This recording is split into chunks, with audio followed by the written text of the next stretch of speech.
Okay, this is an instruction video on how to assemble. By the way, we bring our dogs to work, so you may see them in the video, and y'all move so I can shoot this video, please. All right. Okay, so we're going to do a video on installing or assembling our lake fountains. These lake fountains come in all different sizes. We have all different horsepower, so yours may look bigger than this or smaller than this, but they all work basically the same. So the first thing that you want to do is you just cut your zip tie here for your, these are your anchor lines. They're already tied to the pump, so you just kind of move those out of your way here. And then you can do this by yourself, but I'm going to get Matt to help me just to kind of move the video along. But if somebody holds the float up here, if you want to hold that, they hold the float. You just take this piece here, and then you just push this straight down in your float. And if Robbie, if you'll take the camera underneath here, and then if you look, when I push down on this, those arms lift. So I'm pushing down, and those arms lift. So then all you have to do is you just grab both of those arms, and then you have to lock them down. So then, now that is locked into place. Then I like to take it, if you want to back up with the camera, and then I like to take it and just lay it down on its side like this. Excuse our dogs, we bring our dogs to work, as I may have mentioned already. And then you have, this is your wire for your lights. So then you just want to, there's an alignment pin inside of here. There's a groove on one side and a pin on the other. So you make sure you align them properly. It's normal to see this grease pump out of here. And excuse me, Dobie. And you want to tighten that, press it hard. Don't use pliers to tighten the nut. And then you press it together to make sure the O-ring's fully seated. If you want to wipe that off, you can. It's just dielectric silicone grease. And then you come over here to your power cable.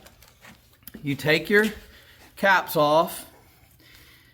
You want to take these caps, take one off of each one. And then when you do, there's also alignment pin, so you do not force it. When you line it up, it will fall into place, and then you'll tighten the nut. Do not use pliers to tighten the nut, and then when you tighten it, press it together again, and then you'll see a quarter turn. You don't have to put a lot of pressure on tightening the nut. The nut is just to hold the seal on it, and just keep pressing it together. Don't make the nut pull it in. You push it in, and then when you're done with that, you want to take these two caps, and you want to screw them into each other, and this will seal them off. And then if you ever need to remove the power cable, you can cap off the power cable later. Now, lastly, you want to pick the pump up, and to change out the nozzles is very, very easy. Do not use a wrench to change out the nozzles. You want to use this. This prevents from over tightening a wrench, and you can over tighten this. So to change a nozzle, you just remove this nut right here, pull that off. Here's a different nozzle. Put this back on. And then tighten that up with your hand, and then save this for later when you want to change the nozzles. So now let me talk to you about the lights a little bit. If you get remote control color changing lights, it will come with a remote, and the remote will only work at nighttime. So there's once your pump is running in the water, never ever dry run this pump. You cannot dry run it even for a second.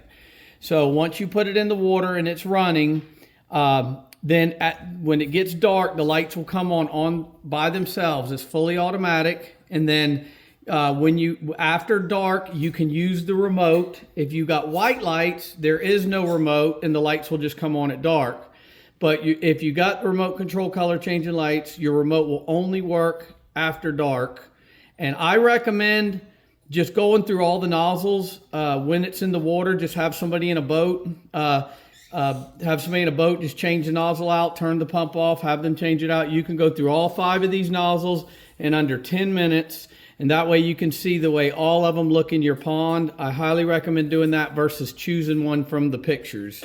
because one you may like in the pictures, you may like another one better when it's actually in your pond.